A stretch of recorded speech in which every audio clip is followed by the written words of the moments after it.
The United States strongly condemns the steps that have been taken by Egypt's interim government and security forces.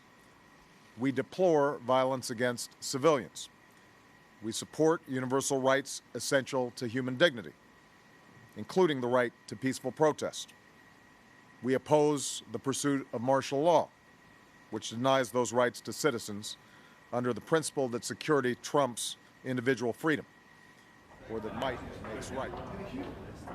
It's Thursday, August 15th. Welcome to Lunch Break. I'm Wendy Bounds. You were just listening to President Obama, who today condemned the military crackdown in Egypt that has led to at least 525 deaths by one count. He also says the U.S. will cancel its joint military exercises as a result. We have Wall Street Journal's national security correspondent, Adam Entous, join us right now from our Washington bureau.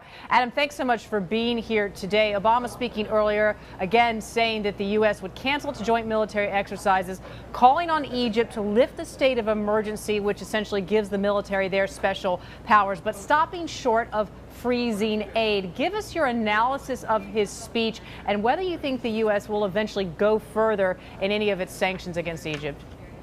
Right. Well, what you really see today from those remarks is how difficult a position the Americans find themselves in.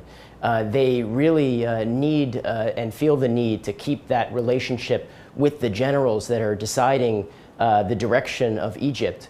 And that's what's keeping Obama from cutting off aid more broadly. And that's the reason why that they're doing kind of a piecemeal approach here, where they initially froze a shipment of F-16 fighter planes to Egypt last month, and now are suspending these military exercises, which were due to start next month. This is a reflection of the limited leverage that the U.S. has. And yet at the same time, the administration's realization that it really has to use what little leverage it does have to try to steer these events, and the fear of losing that communication link that they now have with the generals.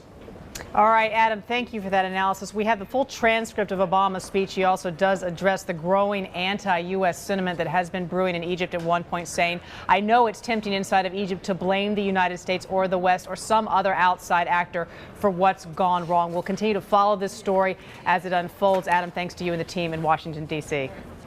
Thank you.